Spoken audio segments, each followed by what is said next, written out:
Pro Bowlers Tour on ESPN is being brought to you by Ebonite International, maker of the Thunderbolt for oily lanes and the new Thunderbolt MD for medium to dry lanes. By True Value Hardware, your store of first choice. And by Bud Light, because everything else is just a light. And now let's meet tonight's top 5 finalists bowling out of Oklahoma City. It's 21-year-old Leanne Barrette. Her opponent in the opening game is newcomer Kathy McNaughton, making her first ever appearance in the championship round. Starting from the middle of the pack is former U.S. Open champion Karen Ellingsworth. 10-time champion Nikki Gianulias, who averaged .226 on the championship pair this week, nailed down the number 2 position, while Jeanne Maiden has finished on top of the stack for the second time in the past 3 weeks. And welcome, everyone, to beautiful Fair Lanes Chamblee in Atlanta, Georgia, for the championship round finals of the Lady Ebonite Classic. Hi, everyone. I'm Denny Schreiner, and welcome to Atlanta, Georgia. Should be an outstanding telecast this evening. Working with me once again, Leila Wagner. And the big change this week, the fact that the ladies are bowling on an oil pattern that's all the way down to 31 feet. That's right, Denny. The ladies have decided they want a little bit more of a variety of conditions. Unlike the 24 feet that we've seen so much in the past, they decided to go 31 feet with the oil this week. The players have been playing more in the track area. Sometimes they were outside, sometimes they were in. They were making a lot of adjustments. All right, at the head of the class one more time this week, Jeanne Maiden, second time in 3 weeks. She has bowled out of the number 1 position. Well, that's true. Jeanne led 2 weeks ago. She felt really uncomfortable on this show. It was the first week back.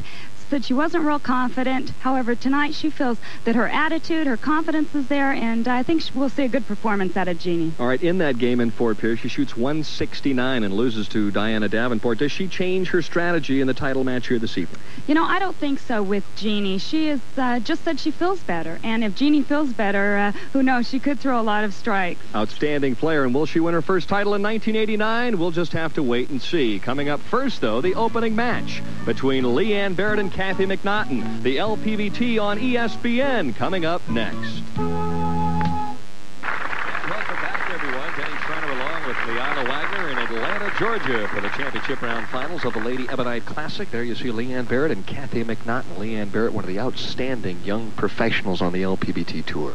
Oh, she is. This is her 3rd year on the tour, Denny, and already she has 5 career titles. She was the 87 Bowling Digest Rookie of the Year and the 88 BJN WIBC All-American.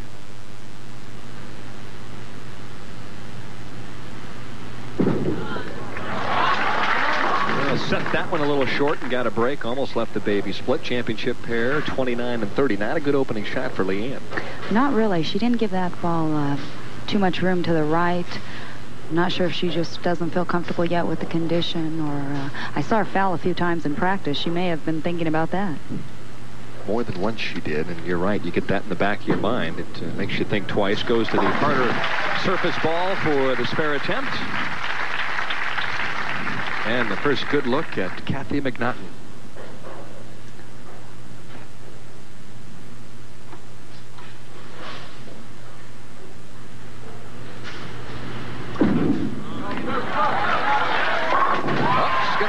First shot out, her first shot ever on national television. That kind of reminds you of yourself, doesn't it? Oh, yes. I tell you, though, Kathy, everybody is just really behind her. She has the crowd just in full support of her game this week. One of the very popular professionals, but yeah, this crowd in Atlanta has kind of adopted her this week. They actually adopted her last year. I qualified with Kathy last year, and as we'll see throughout the telecast, Kathy is just a very personable person, and they're going to try to help that crossover strike there, and a little smile from Kathy. Not the shot that she was hoping for. Give me an idea trend-wise. As I spoke with a couple of the players throughout the week, the left-hand lane hooked more than the right-hand lane. It sure did. All the way through the house, you could see the consistency in that the left lanes were hooking more than the right. I guess it's not too bad, though, when you consider the fact that as a player, you realize that's going to happen. So as you go to each new pair, don't you pretty much play for that? Well, you think so, but at times you wonder if it's you or exactly the pair. Here's Kathy's first shot when she threw out the strike. Or no, that was the spare, I'm sorry. It was on lane 29.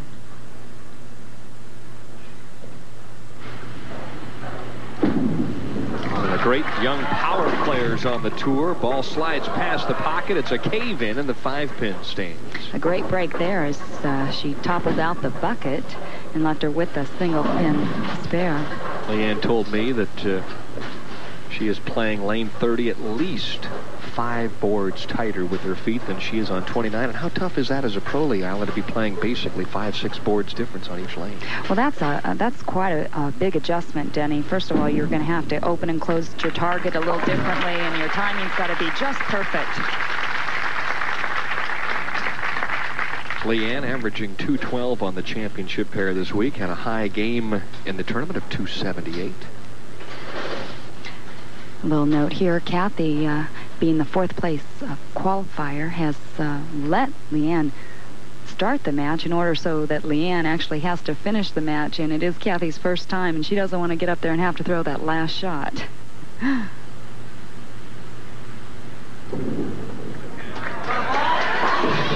Better adjustment on the left-hand lane, but she leaves this off 10. A good adjustment there. However, you'll see, here's her quick release. Gets out of the ball very, very clean, but the ball just doesn't quite come in strong enough. The 6-pin almost tapping the 10, but late in the channel. Going to a harder surface bowling ball, and she's still hooked by it. Kind of double bounced that one a little bit and looked as if she lost it. So the first open, the first mistake happens in the 3rd, and McNaughton, who was sitting on the bench, now leads by 13.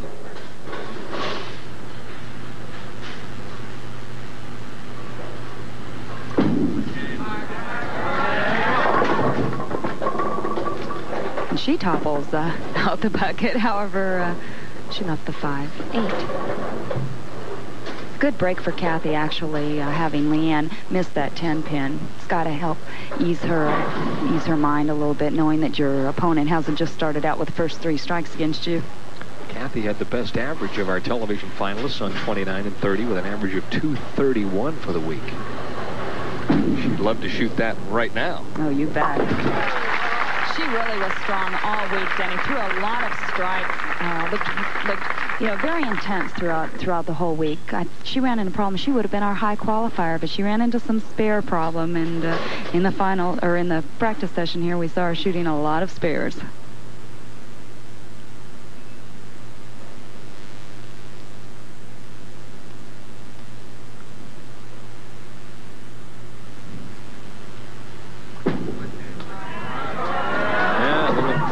Too much room, and now she does leave the bucket. And were the left-hand spares more difficult this week, Leila? I really thought they were.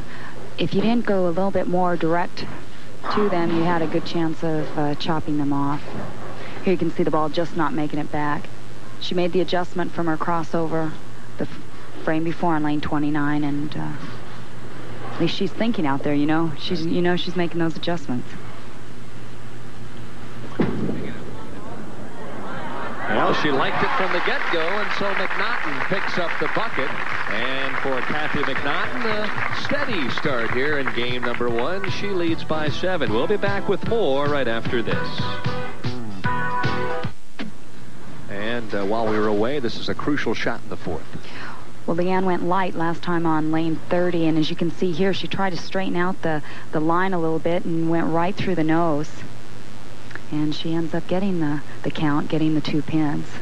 Leaving the 4, 6, 7. Virtually impossible to make that. So she now trails by 18. We're back to live action in game number 1. Good speed. Nice adjustment there in the 5th.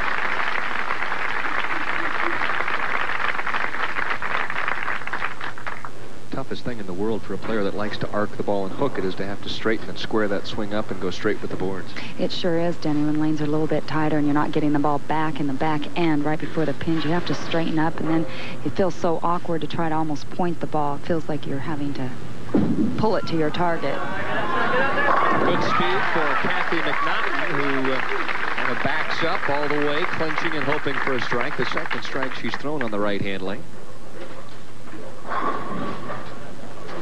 Here's a great look at the pin action she gets here. All 10 of them just toppling right into the pit.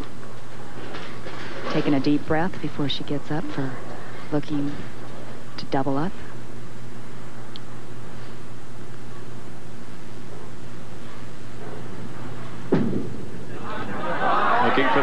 first double, and for a moment she thought she had it.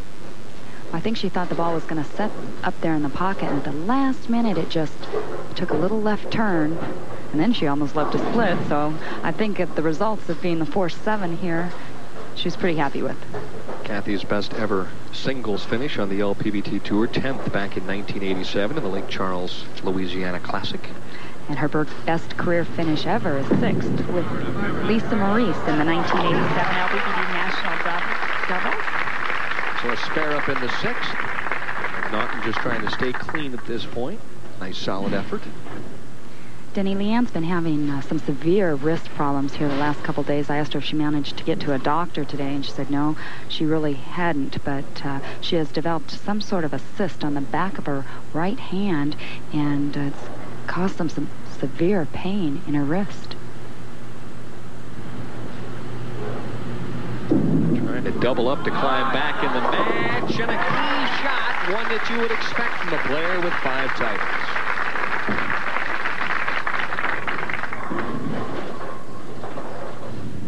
Leanne has a very unusual style. Her feet are pointed so far to the right, but then she straightens out, starts the ball very low, great power. She feels her knee bend and her release are her strongest points in her game. Look how low she is, a great extension.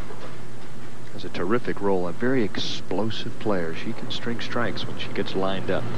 Trying to make it 3 in a row here and tighten the match up. Stood up on it as soon as she let it go and was fortunate not to leave the 210. Not getting that ball back. Looked like she definitely sent it farther right. You know, the conditioner also, even though we are on that 31 feet of oil, still does carry down a little farther as the more players play on it, and the lanes will tighten up a little bit as play goes on. Let's get back to that storyline and the fact that the lane conditioning committee out here on the tour has decided that they want the LPBT to move the shots around a little bit to give the ladies some variety. Well, last year we did plan a lot of limited distance dressing procedures, the 24 feet of oil, and in turn that causes the shot to be outside the second arrow quite a bit, and the players felt they wanted to see a little bit more of a variety.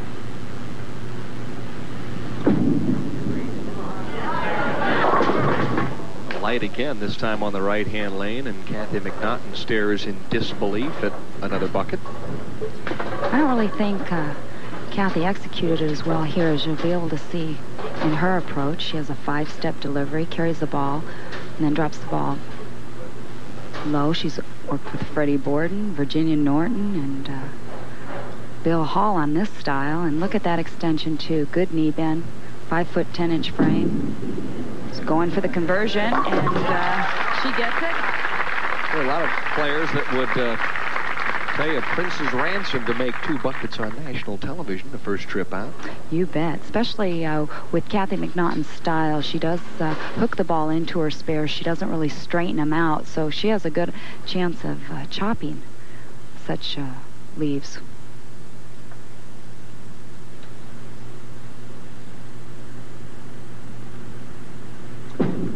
Trying to get back to the pocket. Good speed. One more time past the 1-3 pocket. So the 8 count now trims the lead to just 3 pins.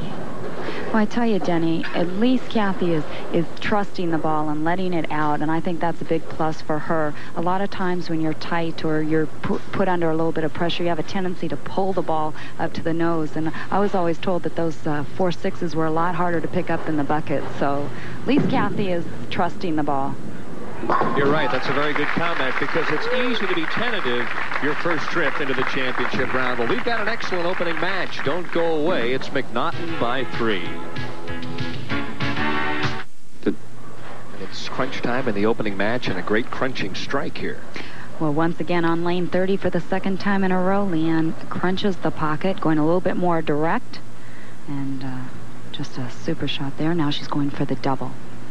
And to take the lead for the first time in this one. Oh, she yanked it all the way and nearly got away with it. Stood straight up at the line and knew immediately that she didn't like the shot. I think she felt herself going over the line there, Denny, and she just pulled right up. You can see here what exactly she does do. She looks down at her toe almost as she released the ball. And, whoa. Don't think I want to go over that line. So the job now, just make the spare. Really, it was the 10 pin that she missed in the third that got her into trouble, and she spares up in the ninth, has a possible 195 if she would strike out. Now, Kathy can actually shut Leanne out with the next 3 strikes.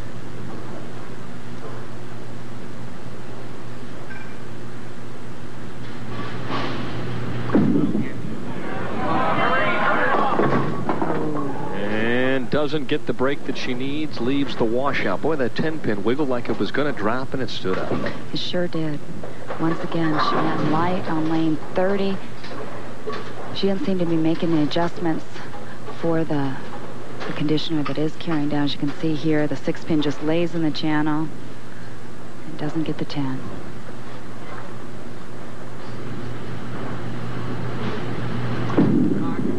Try and slide it over, and it doesn't quite get there. So an open in the ninth.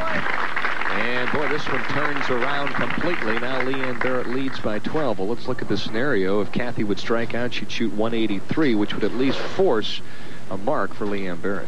A very disappointing ninth frame there for Kathy McNaughton, who actually held the lead in the game, the whole game. The only open that she had came in the ninth. Trying to regroup a little bit, and that one goes through the nose. And I think she felt like she threw a pretty good shot there as well. I think so. I think lane 29 has spooked both of these players. You let the ball out and it doesn't get back, and you try to push it up a little bit and it hooks on you. As you can see here, the ball just takes a left turn right there about 10 feet before the pins.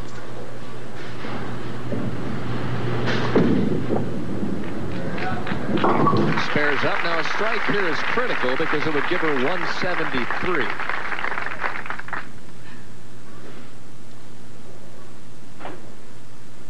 A strike here, she will force Leanne to get good count. Yep, at least 9 on the first ball. Mm-hmm.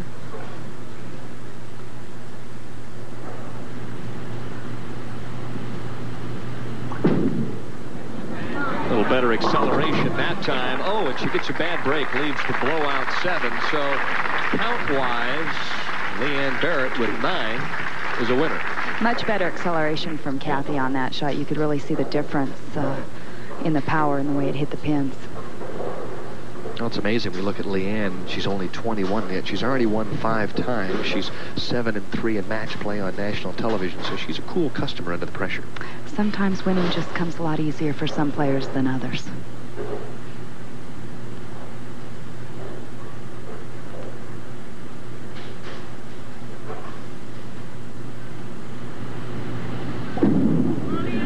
Well, she liked it when it left. Oh, my. Solid 8, but that's the first time you'll ever see a bowler that doesn't care about leaving a solid 8, because regardless of whether or not she misses this one, she's a winner. So Kathy McNaughton will finish up 5th this week, her highest finish ever, and have a great experience here, her first time in the championship round. Oh, you bet. Once you get that first time over with, the next time and all those times after seems so much easier. And I'm sure we'll see Kathy a lot more times. Game just kind of flies by. So Leanne Barrette will win the opening game, and we'll be back with game number 2 as now she advances to take on former U.S. Open champion Karen Thus far this year, Robin Romeo and Lori Nichols after a slow streak finishing in 9th. And Marie Pike coming back and finishing a strong 10th this week. And ever steady Judy Sutar right there in 12th. Boy, she's having a big week. And, of course, on down the line, Donna Adamick, who made the first 2 telecasts in 15th place. High qualifier also, and had some leg problems this week. And Betty Morris finishing up in 18th. Cindy Coburn at number 19. And, of course, rounding it all out, you see the top 32 players. Chris Zahn, back from the Tempe, Arizona area, finishing 24th. And also the other cashers. We played 32 places this week. We had a field of 96. All right, a good look at the other finishers. Well, there are only 4 players left here in the Lady Ebonite Classic. Karen Ellingsworth and Leanne Barrette here in game number 2. Well, Karen has chosen to start the match, Denny. It was her choice, as she is the higher qualifier. Karen's television luck hasn't been too great.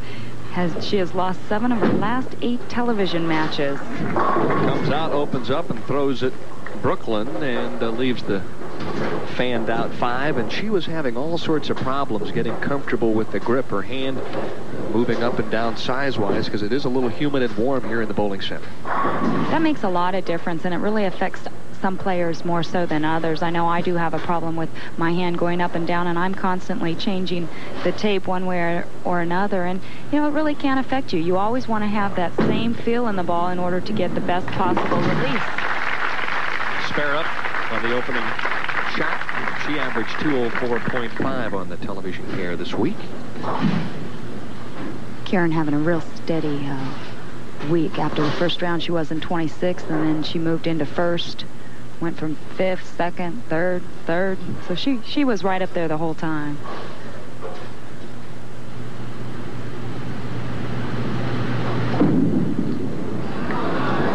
Right back at him, a strike, and then a foul for Leanne Barrette, who looks around puzzled because she didn't feel like she did foul. It actually went off after she stood up after the fact, so I guess we'll get to see. Oh, that's a foul. She's over the line. That is a foul. Well, it looks like she's over the line to me. Fran Wolf, the national tournament director, waves it off from her position, so it just goes to show you from our angle it looked as if she did, but apparently not. So she gets the strike in the first frame.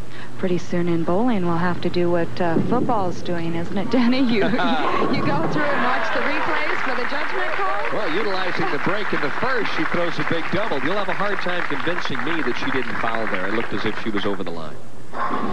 You'll probably have a hard time convincing Karen Ellingsworth if she doesn't win this match. I'll never forget Kurt Schmidt, champion on the PBA tour when the lights went out on the summer tour last year. He had to be the line judge and sit in the chair, and he made a few calls. That's right. That's what you have to do. If the foul lights are not working, you have to pull up a line judge. First good look at Karen's game. 5-step approach. She also carries the ball through the first step, gets it going. Nice push away. Karen doesn't have much knee bend. However, her head is in a good steady position. Good position right there, and then you'll see her come through and she lofts the ball because she doesn't have that knee bend. But she feels that this helps her in a lot of cases, and it also hurts her in some.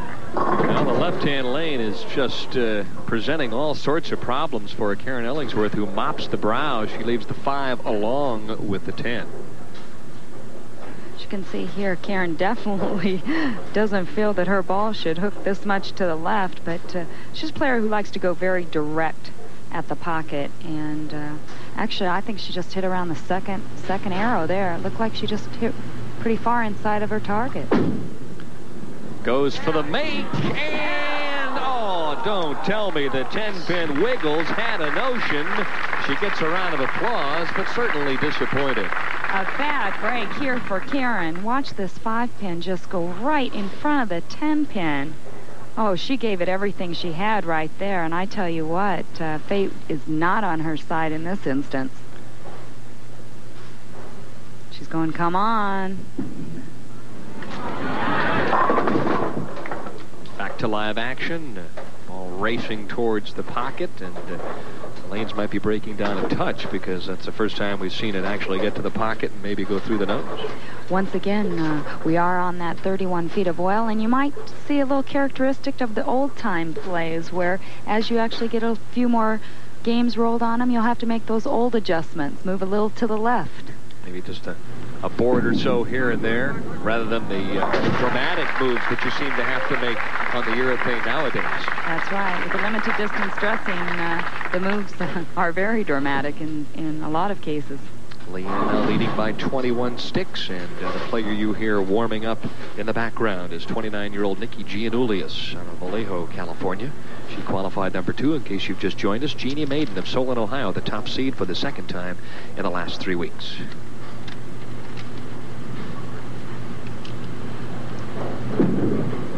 Leanne has liked the left-hand lane better than the right, and she strikes there in the 4th. So Leanne Barrette, with 3 strikes out of 4 frames, appears to be fairly lined up at this stage, and Karen Ellingsworth has her hands full in match number 2 of the Lady Ebonite Classic. We'll be back right after this. And while we were away, the 2-8 being left by Karen Ellingsworth. And not an easy spare here, but Karen converts it like a pro. Well, the big problem for Karen Ellingsworth has been lane 29. It's, as the bowlers say, hooking out of the building.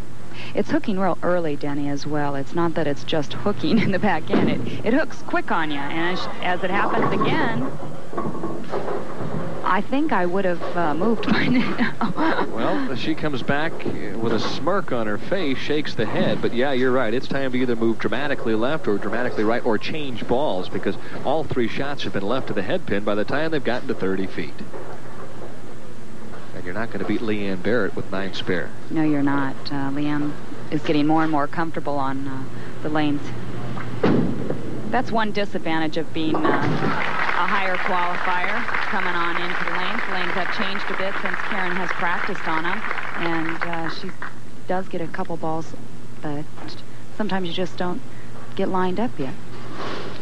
Leanne Barrette, originally from California, grew up in Don Hillman's junior bowling program. Don Hillman, the new president of the Bowling Proprietors Association of America.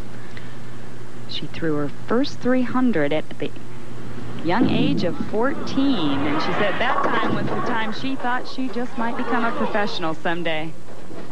Good look from the broadcast booth here at Fair Lanes Chamblee in Atlanta, Georgia. Fans just absolutely adore the Ladies Pro Bowlers Tour. They turn out in great numbers, had a super pro-am, lots of fun this week. Oh, lots of fun. We had nighttime bowling this week, our format, so we had a lot of people out watching us. All right, second straight time she has left the 4-pin on the right-hand lane, but she leads comfortably by 22, and Karen Ellingsworth right now really struggling with the left-hand lane. Leanne wiping her shoe. Earlier, the players were complaining of little grit or dust on the lanes. A lot of times when the crews come in and set up all the cameras and whatnot, some dust and dirt can get tracked in, so they had them cleaned. And I think Leanne's wiping that off.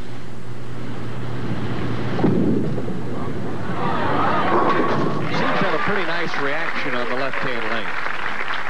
Well, Leanne is able to get the ball long through the front part of the lane, the heads, as we call it, and I think that's very important, especially on lane 29, where it looks like that part of the lane is hooking a little bit earlier. The Lady Ebonite Classic, stop number 3 in the midst of a 9-week tour on ESPN.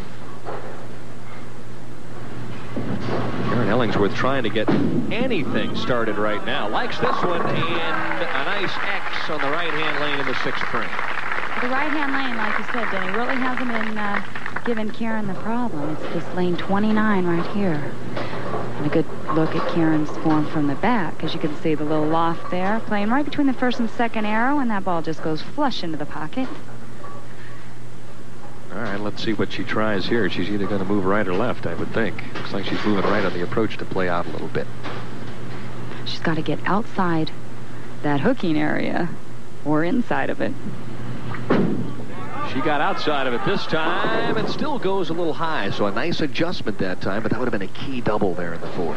It sure would have been. If she could have tripped out that 4, she would have been right back into this match, and a little smirker like, thanks a lot. Better late than never, though. At least she's got a notion, got a feeling for where she needs to play the lane. That's right. She's got half a game left. I think the fans realize how difficult it is to try and make those key adjustments, too. You're in the middle of the championship round, but Ellingsworth spares up in the 7th. However, she still trails in this match by 22 to that young lady right there, Leanne Barrette. We'll be back with the conclusion right after this.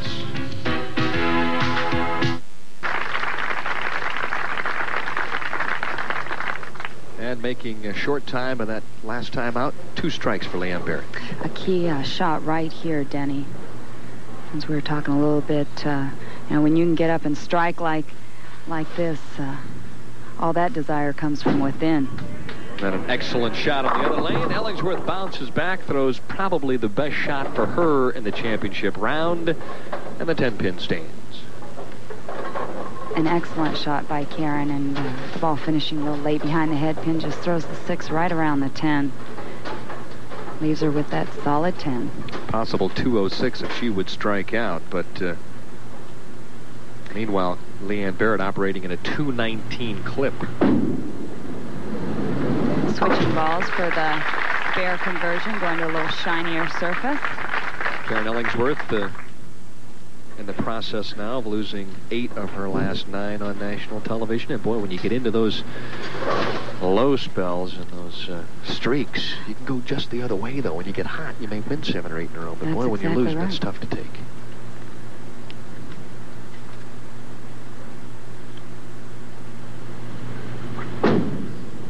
Trying once again, lane 29. She left the 4-pin last time. Maybe a little adjustment there, and a flat 10.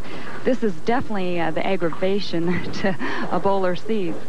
Well, she's made 3 very good shots in the 7th, 8th, and 9th, and she was on a strike in the 6th. This could be a dandy of a match, but in this position, the best she could shoot if she spares and strikes out would be 195, which more than likely will not be enough.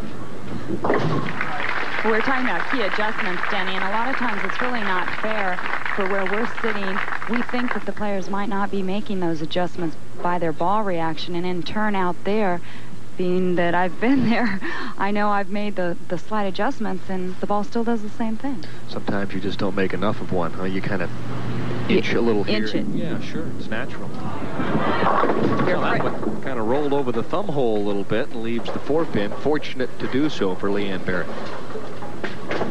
Could have been a little worse of a lead there, and ended up only leaving the 4. Possible 4-6, huh?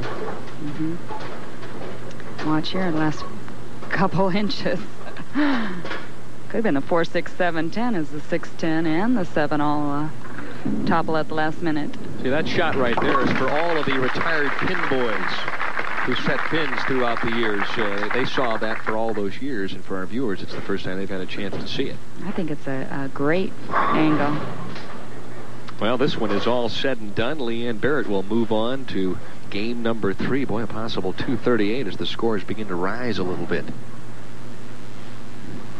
Well, that's what I really admire about Leanne Barrette, Denny, is even when the condition is on the tough side, it seems that she just prevails.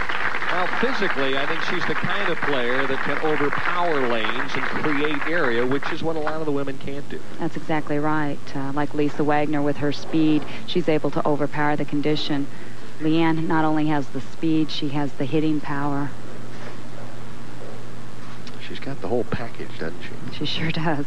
She may be nervous inside, but she's a pretty steady operator when she gets to the championship round. And I've watched her in clutch situations. She makes great shots in key situations, and that's really not something you can teach someone. That just basically is inner strength and character. Many years left for this 21-year-old. Kind of hard to believe, huh? She came out here and started winning when she was 18. Well, you know what they say, when you teach them young, huh? No, that's right. You shoot 300 at 14, I guess. She's a delightful young lady as well. Just a champion in all respects. So she strikes out and just buries Karen Ellingsworth, who basically took 5 frames to try and figure out what to do with the pair and never really could get settled in. Still, all in all, a nice week for Karen Ellingsworth. It's great to be back in the championship round. Gives you a lot of confidence for the following week. Oh, it sure does. Karen's had a couple weeks out here that haven't been in her favor, and she's got to feel good about this week. And as you climb up the ladder, 2,000 for third, then 35 and 7,000. Will Jeanne Maiden win her first title in '89? Well, there are 2 young ladies that are going to determine that. Leanne Barrette. Draft all-day coverage. They've got everyone working on that event live starting at noon Eastern Daylight Time, and I'm a big Cleveland Browns fan. I hope the Browns get a player that can help them. Leila, who you rooting for? Who? I'm out here bowling, Denny. I'm concentrating on trying to make a living. I know. It's not football season, but it will be right. Sunday on ESPN. Don't forget to stay tuned. We do an outstanding job with the NFL Draft. And, of course, next Wednesday night, it's the Carolina Classic. That's right, the LPBT Spring Tour. Charleston, South Carolina. The ladies have never been there. They're expecting Huge crowd, standing room only, 10 p.m. Eastern Time next Wednesday night. Don't forget to join us. It should be exciting. And Leila, I'm going to wish you luck, and hopefully I'll watch you bowling next week. I hope so. I hope you get to tell about my mistakes. All right, and the Ladies Pro Bowlers Tour wants to remind all of you, the country's top bowlers, that the Gold Rush Mixed Doubles Shootout will return to Samstown Bowling Center in Las Vegas on Sunday, August 20th. The LPBT's second Gold Rush Mixed Doubles Shootout is open to all men and women bowlers. First place, based on 300 entries, will be $15,000. For entry information and rules for America's most exciting mixed doubles tournament, write the Ladies Pro Bowlers Tour or call during normal business hours. And we're ready for the semifinal game. Leanne Barrette is already 2-0 this evening, and she'll take on the number 2 seed, Nikki Gianulias.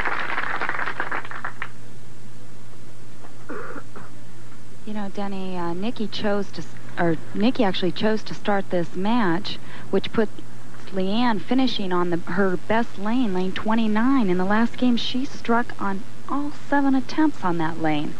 So evidently, Nikki really liked lane 30 better. More confident that she can strike as well. Swishes the rack in the 7-pin stands, and that was an explosive first shot. It sure was. I tell you, if I could compare two people's game, I think I would compare Nikki's and Leanne's. They both set the ball short. They have a great extension. They like to cross the boards, and they have good power.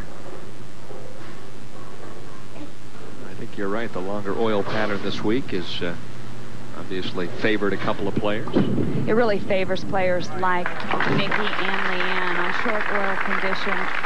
Their ball hooks too much, and you know, they're actually on long oil so much more competitive. Leanne Barrette with victories over Kathy McNaughton, 181 to 172, and Karen Ellingsworth, 238 to 194, finds herself now in the semifinal game. Leanne just signed on with our sponsor this week, Ebonite, and she feels that this has really helped boost her confidence. She feels if the company can believe in me, I should be able to believe in myself. Threw an excellent shot, and it's a fraction high, and sometimes you throw it a little too good, and you leave the 4-9. And Mom flew in today, Marie. She's going out tomorrow, so she made a very special trip to watch her daughter bowl. Now, why do we put her in a position where we can throw her on the air after her daughter has thrown a great shot and left the 4-9? Really, after all those strikes, you'd think they would have shown her one. And I'm sorry, Mary, I called you Marie. The toughest thing in the world to do is be a relative and sit on the telecast and watch your daughter or your spouse try and throw strikes. Oh, it's tough. Marty sits in the truck. He's learned. Your husband, the American airline pilot, I think he likes he likes all the gizmos in the truck anyway, the computers and everything. He likes the guys in the truck. That's right.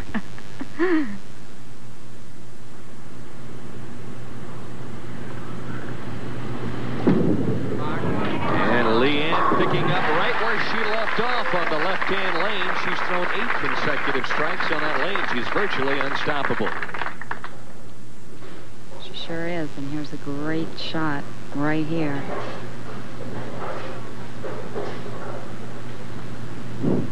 Can't get much better than that, and Leanne doesn't show too much reaction, but she'll give us a little. All right, where's her mom? Nope.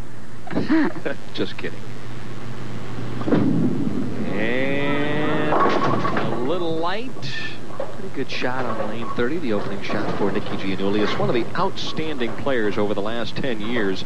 She has 10 career titles and has struggled as of late in the championship round. As a matter of fact, I'm going to mention this now early so that we get it out of the way. She's lost 9 consecutive games on national television.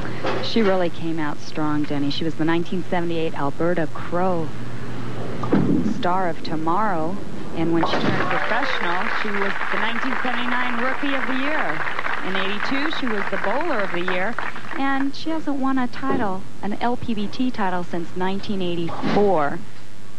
And like you said, with 9 consecutive losses, she also has 12 second-place finishes, which she holds the record for, and she wishes she didn't. That's one record you don't want. But it also shows that you're getting to that title match a bunch of times as well. Plenty of talent, just a bit unfortunate thus far in the championship round. She's trying to break that string here this evening. Very aggressive play. Nice shot there, but leaves the 4-7. Nikki had a few problems in her timing the last couple weeks, and she went and worked with Don Carter last week, and he seemed to give her a few pointers. Mr. Bowling down there in Miami, he can still strike with the best of them. He also strikes the golf ball pretty well. I don't think he'd play with me. Oh, you ask him. Give him a try. One of the great, great names in the sport of bowling, Don Carter. The Don Carter centers have done a lot for the game of bowling as well. Some beautiful bowling centers all over the country. Most of them are in Florida. In Texas as well? Yep. My good buddies down there working for Don Carter, of course. Dave Davis, PBA Hall of Famer. I had a chance to see Dave yesterday. I was in Akron, and Monday night at the PBA Hall of Fame dinner. All the players up there for the Firestone Tournament of Champions. Leanne looking for a double. And she gets it. Excellent shot in the third, and the thing that you have to be impressed with as well as far as she is concerned are the clutch shots, the key shots to double and grab the lead. Boy, she seems to make them more times than not. She now leads by 2. I'd really like to find out her secret. Get it, bottle it, huh? Sell it to the rest of the tour? Sell it to all those people at home. You know, she's got those young nerves as well. Leanne just shakes when you watch her. She looks so calm, cool, and collective, but in match play, and she just shakes. She yanked that one all the way and misses the head pin to the left, so her ears must have been burning there as we talked about what great shots she normally makes under pressure. She may have hit the same area of the lane where Karen was hitting a little earlier. Set a little short, and the ball just took off to the left, and you don't see the professionals miss the head pin on the left too often. Leanne talking to herself a little bit there. Just got to step up and throw your strike shot, and that's what she does. Covers the 1-3. So Leanne Barrette out of Oklahoma City, now even Steven with Nikki Gianulias here in the semifinal game. And while we were gone, a strike in the 4th, an excellent shot, but then through the nose, the 3-6-10 here in the 5th. The difference in these two lanes is incredible, Denny. Lane 30 is just as tight as can be, and lane 29 hooking early. It seems that Leanne is really the only player that we've seen so far that has been able to figure it out. Early push away for Nikki Gianulias. Oh, I really like her game. Just a very powerful player, and really loves to bowl and compete, too, regardless of where she finishes each week. You know, she seems to cherish the competition. Well, Nikki and Elaine Blamenberg bought a motorhome in the fall, so they're definitely serious about being out here full time, giving it all they have. Close match here in the semifinal. The winner advances to bowl the top seed, Jeanne Maiden of Solon, Ohio.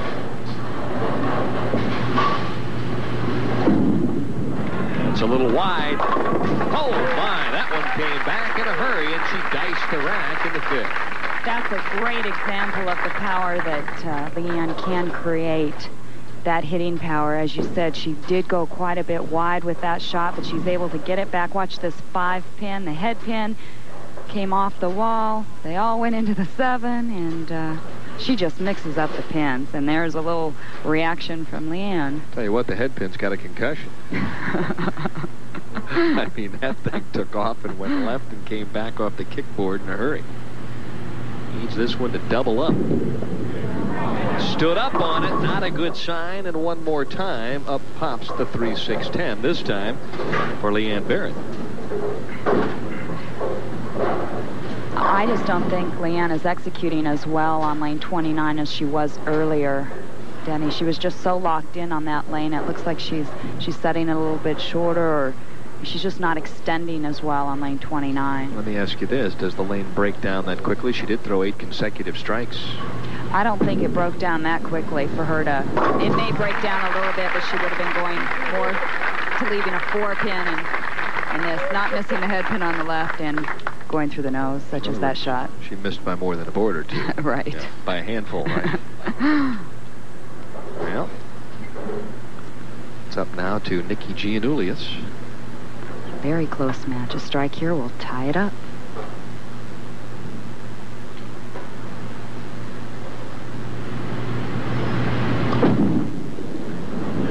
Oh, she gave it some extra fingers and got a late break on the 4-pin.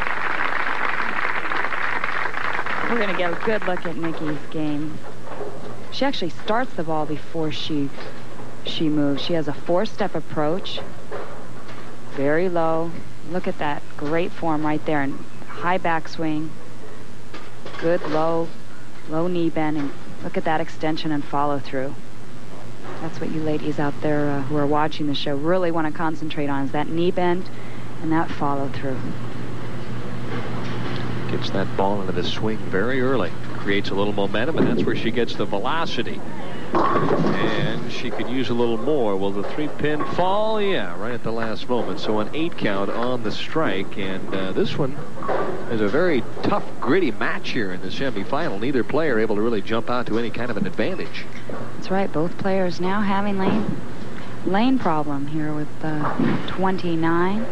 Nikki really getting the break there that the 3-pin fell out. Makes it a little bit easier of a spare conversion.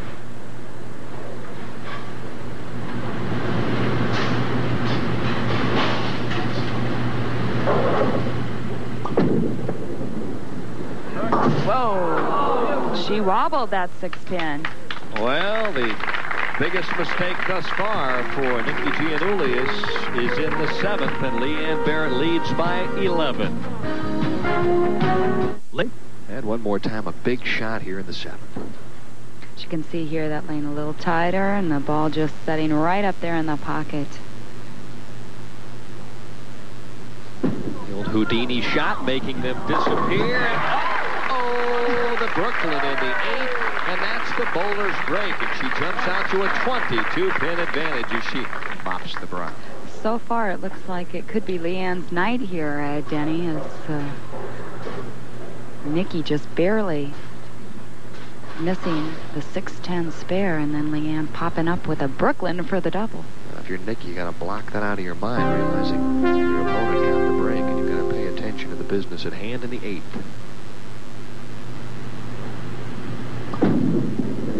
Boy, she did. Good shot. Got the break on the soft 6. Super shot there by Nikki.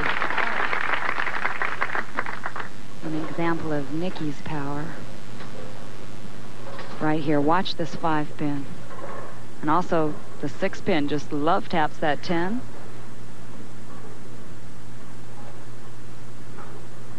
She'll give you a little reaction here and there. Well, if she hopes to win this match, she must strike to get things started here in the 9th.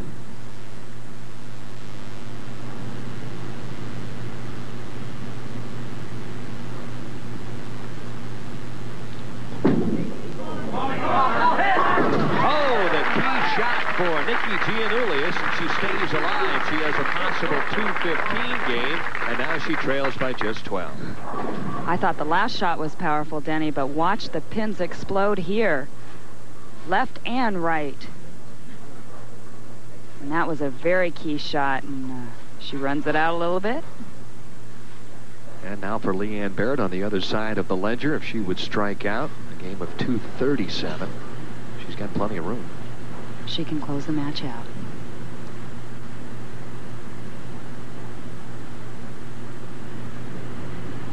Oh, my. She stood up like she didn't like it, but that might have been the best shot of the night.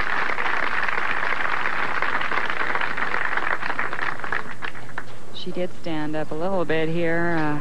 She stayed down long enough, and she even gave quite a bit of reaction there. Watch, both hands carried these pins. See that 9-pin stand for a moment? Sure did. I'll tell you what she's doing, too. She's throwing it harder and harder and taking the wrinkle out of this thing. She's throwing the old frozen rope.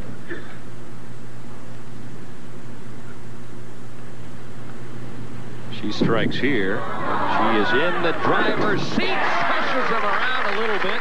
And Leanne Barrette, who shot 238 in game number 2, has just moved to the championship game with a strike there. And this shot here just closed up the match. She hadn't hit lane 29 in the last 3 attempts, and that one just creamed the pins. Well, that head pin was dancing the moment that the ball hit it. Big, big game, big finish for Leanne Barrette, who seems to save the best for last. Both of her matches, she's just exploded in the late stages. She struck out in game number 2, and now if she strikes, she shoots 237. She's in a bit of a rut. But that Brooklyn shot actually was a key shot there in the 8th frame, Denny. If she doesn't carry that, the whole complexion of the match changes. So that was really just a fantastic break for Leanne.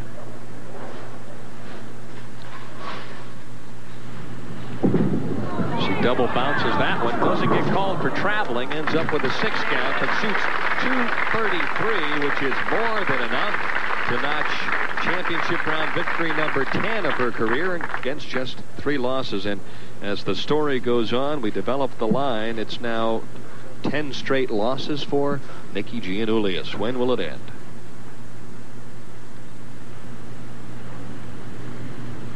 A replay of the shot just a few frames ago where she tripped out both the 4-pin and the 2-pin. She did it again. Well, I tell you, it's never soothes the pain, though, of losing in the championship round. You work so hard through 42 games, the practice games, the pro-am portion, the driving to get to the event, the pressure to get to the championship round. You get one shot at it, and you make a couple of mistakes like she did when she chopped us 10 off the 6. That's all the difference. You give an opportunity to a player of Leanne Barrette's stature, and she'll just run you right out of the place. That's right. This game goes so fast when you're down on that approach.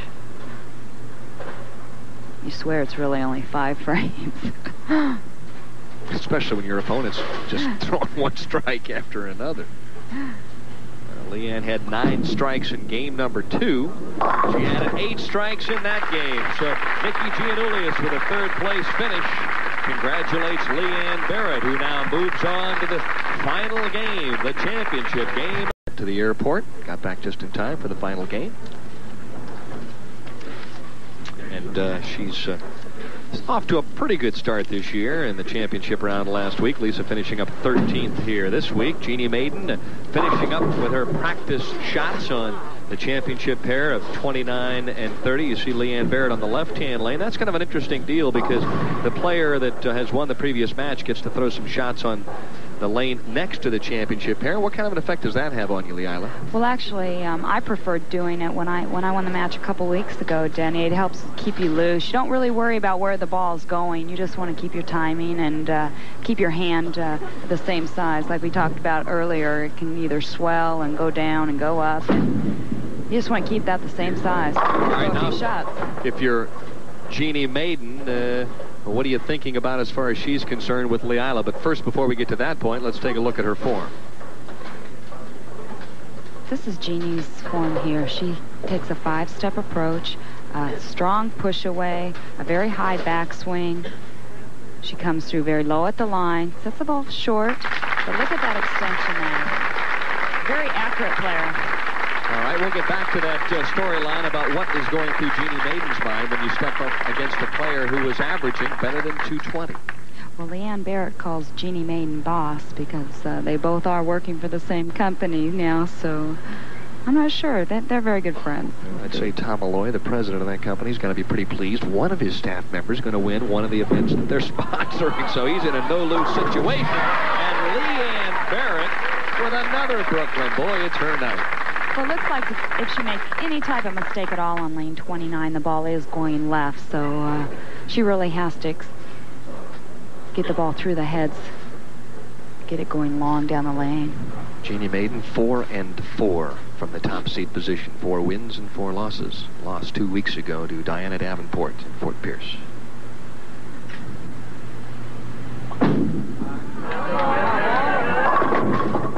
Reaches down, doesn't quite trip out the 4, and she really physically has not been feeling up to snuff lately either. No, Jeanne missed the finals last week. She said she wasn't feeling well, and also the conditions. She just got really confused, and it's very unusual to see Jeanne do that. Remember, in 1988, she was inducted into the Ohio State Hall of Fame and also the Cleveland Hall of Fame at the young age of 31. That's a great accomplishment. She's already accomplished some terrific goals. Of course, has the highest 3-game series for a woman sanctioned, 864 with a pair of 300 games. Well, very disciplined player, Danny. She just practices day in and day out. She works on her timing, her accuracy. Taking a little extra time.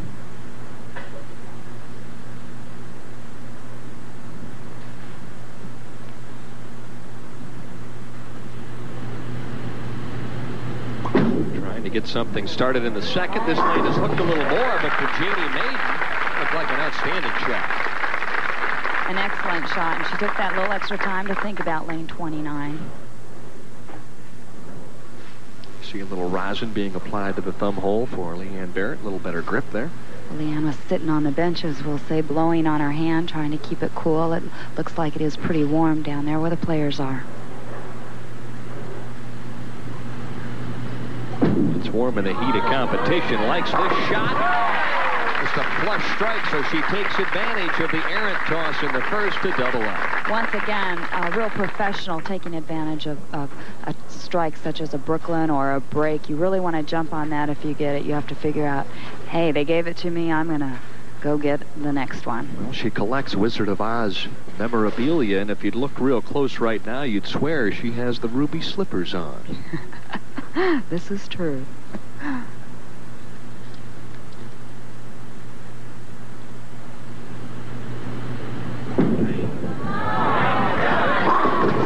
Much better ball speed, and got the ball down the lane a lot longer that time, and just wraps the 10-pin.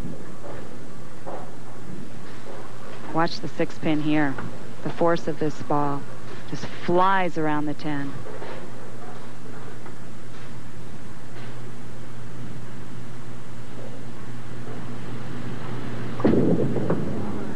We saw her miss one in the very first game against Kathy McNaughton, but not in the title match. What kind of an edge does she have at this point with 3 games already on the championship round pair? Oh, she has the advantage here, Denny, especially when there is a difference between lane to lane.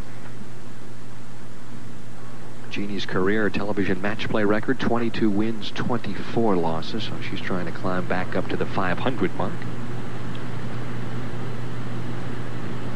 Jeannie capturing the top seed last night in the 10th frame. A very exciting finish to the match play rounds. Every position could have changed.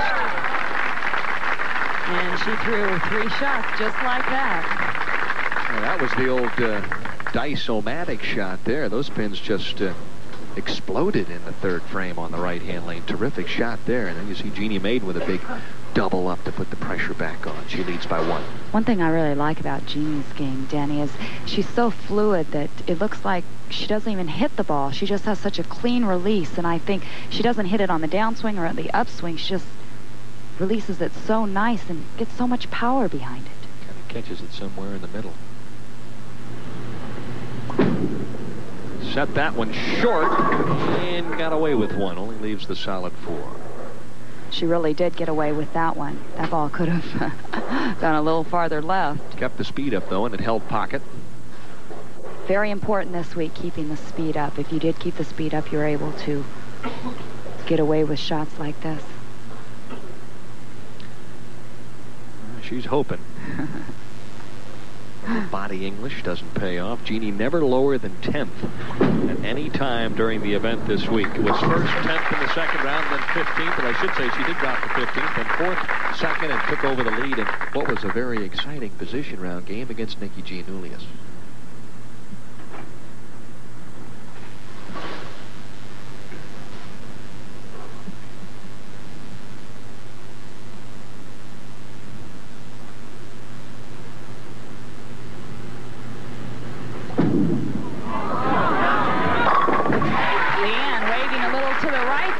She thought that ball was going to actually hook a little high, but with that speed that she had on it, and we talked about earlier, a little frozen rope shot, this ball didn't move from that pocket. And there you see it flush, and there's the little wave. Stay to the right, stay to the right. No problem. That's an instinct that a lot of professionals have, Jenny, is that foul line adjustment. If you feel you're a little ahead of the ball or a little behind the ball, you can bring it through with the power and the force. And keep the speed up on it if you need to get it to hold the line. And the baby split now in the 5th, so an errant shot there, and now we'll have to watch her being pressed into her split conversion mode.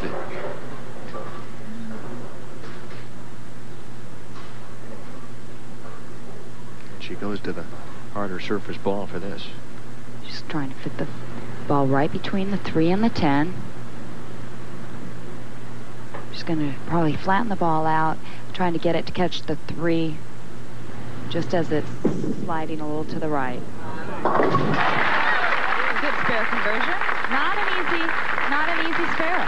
Oh, it's not a gimme, that's for sure. No, it's not. I'm not sure the ratio on that. I'll have to talk to Chuck Pisano with Bo or Chuck or one of those guys. Mike or Nelson or Mike Earl Durbin. Or somebody.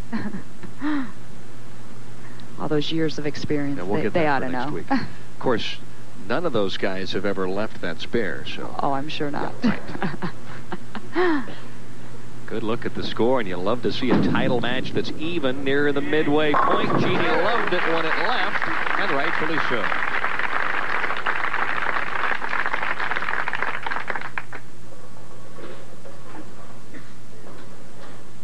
Good look here at her release that I was talking about. Ball through down and back, and just flush in the pocket right there. Playing about the 6 or 7 board on the right-hand lane. Let's see where she throws it here on lane 29. Again, taking a little extra time on lane 29, the more difficult lane.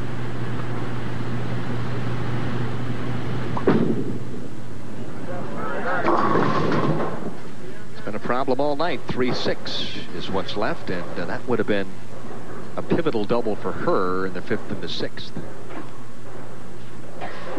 With the match tied up in the 5th frame, she would have loved to have had that strike right there, put the pressure on Leanne.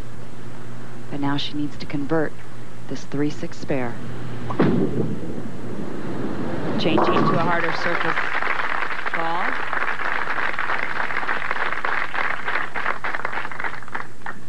It's been a marvelous event all week long. The Metro Atlanta Bowling Proprietors Association helping stage this tournament. Without their help, it wouldn't be possible. And of course, Ebonite has sponsored the last 3 tournaments on the LPBT tour. And boy, hats off to those folks, because without their help, we wouldn't be here right now. Great group of people, the Atlanta Bowling Proprietors Association. Goodness, where's Toto and Annie M after that shot, huh? She was on the tiptoes of her ruby slippers, Danny, right here. Watch this shot. The 3, the 6, and the head. Wow, the head pin did take out that 10. Wow. Wow. Well, she's thrown 2 Brooklyns and a nosedive thus far this evening, and has struck on all 3 attempts.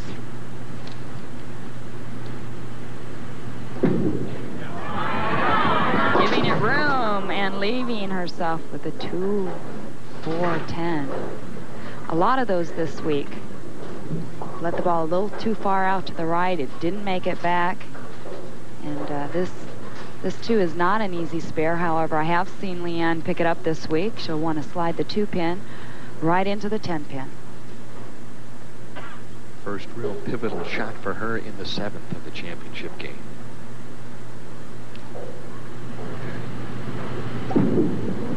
Whoa, now tried to slide the 4 into the 10. So an open frame in the 7th. Now it's a 14-pin game. It's the first time that we've seen that jump up. That's very, very difficult split to convert, especially in a championship game. You see that more so in the players that cross a lot of boards, Denny, that really send the ball right. The ball comes snapping through at the last minute. Jeanne Maiden's been playing a little more direct and hoping for a swishing strike. Leaves the soft 4. She didn't look like she executed on that shot very well at all.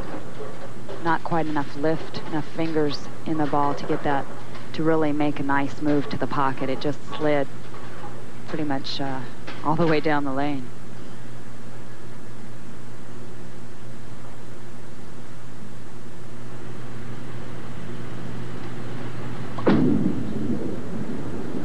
All right, spare up in the 7th.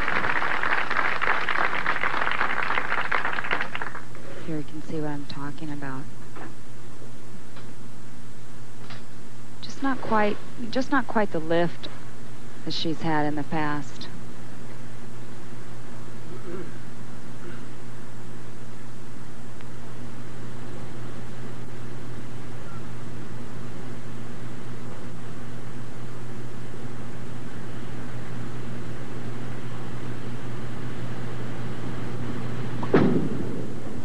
See if she gives it the room. And it actually hooked more to the left. I think she made the adjustment, Denny, and it was like the ball hooked even sooner, crossing over and leaving herself with a 5-pin. Well, if you're going to leave something at this point in a championship game, the 5 is the obvious pin if you can't strike. But, boy, Karen Ellingsworth really had a tough time with lane 29, and it's been one of those evenings. But throughout the entire week, the left-hand lane did hook more than the right, so it's not really that big a surprise. Maybe how many boards it's hooking. I think so. I think that the fact that it is hooking so much more than lane 30 is really throwing the players.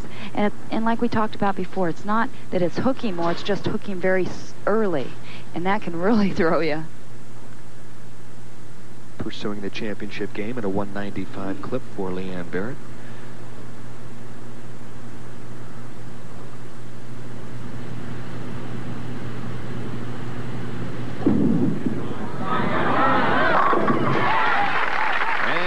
With a strike. You know, talking to Leanne, she thought the weakest part of her game was her concentration.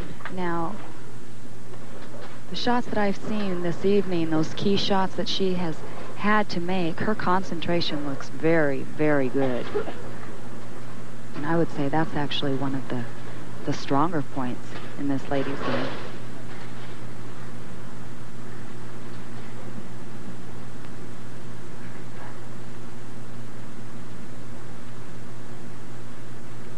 Key shot right here in the 9th frame. Plenty of speed, and boy, oh boy, was that a dandy in the 9th.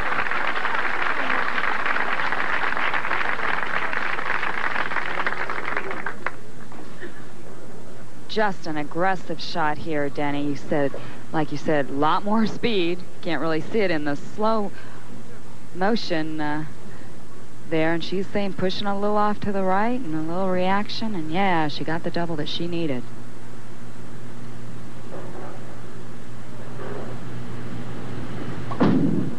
Jeanne Maiden, realizing time is of the essence, bounces right back and throws a key shot in the 9th. Well, it's up to Jeanne right here, Denny. She can actually close out this match and win this title with 2 strikes and 9 pins. I know one thing, Bob Lee and Bill Patrick are on the edge of their seats, getting ready for Sports Center coming up. Frank Viola has re-signed the NHL playoffs. A good look at that picture. So Sports Center coming your way momentarily here. We're in the championship game, 10th frame of the Lady Ebonite Classic.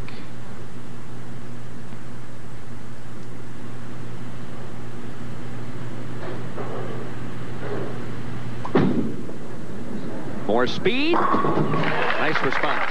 Great response after not even being able to hit lane 29 throughout the game. She gets up there and just flushes that one. Boy, every player dreams of being in this situation. 1 more strike and 9 pins, and Jeanne Maiden becomes the new Lady Ebonite Classic champion.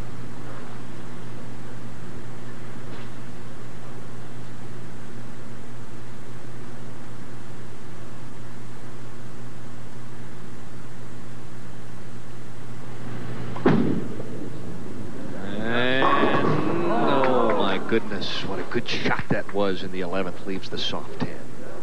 It really was a good shot, Denny, for this situation. As we'll see exactly what happens here. Looked just like the last one, however, the 6-pin just sits in the channel, doesn't get the 10. She's trying to help it and just didn't quite make it. Stretches out. Nice cross-lane conversion. So a very solid, crisp, professional game of 216 for Jeanne Maiden, but it might not be enough. Well, this is what Leanne asked for sitting on the bench. Jeanne, just don't strike out. Let me have the opportunity to win this match. Needs a double to capture a career championship, number 6.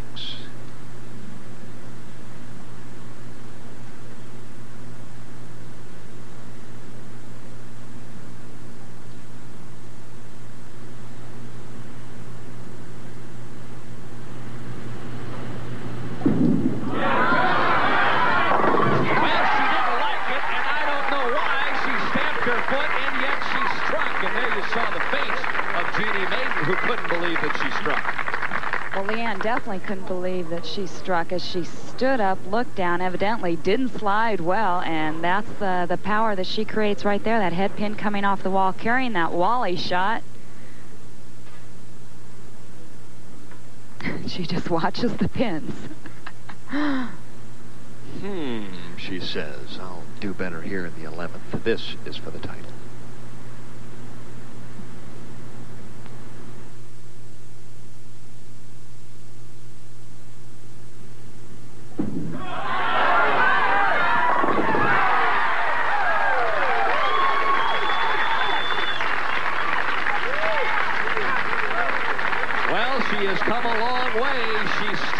And there you saw, written all over Jeanne Maiden's face, what a tough week it has become. She loses with a double in the 10th as long as Leanne stays behind the line, and she kind of creeps up on it and just lets it go. Leanne Barrette striking out in the 10th to win the Lady Ebonite Classic, the final 225 to 216 in a heck of a match here in Atlanta. No, it's not Dorothy. It's Leanne Barrette, and she wins here in Atlanta. And she's awarded a beautiful trophy from Wayne McDaniel, and also a check from one staff member to another, Beth Schurenberg of Ebonite International. So long, everyone, from Atlanta.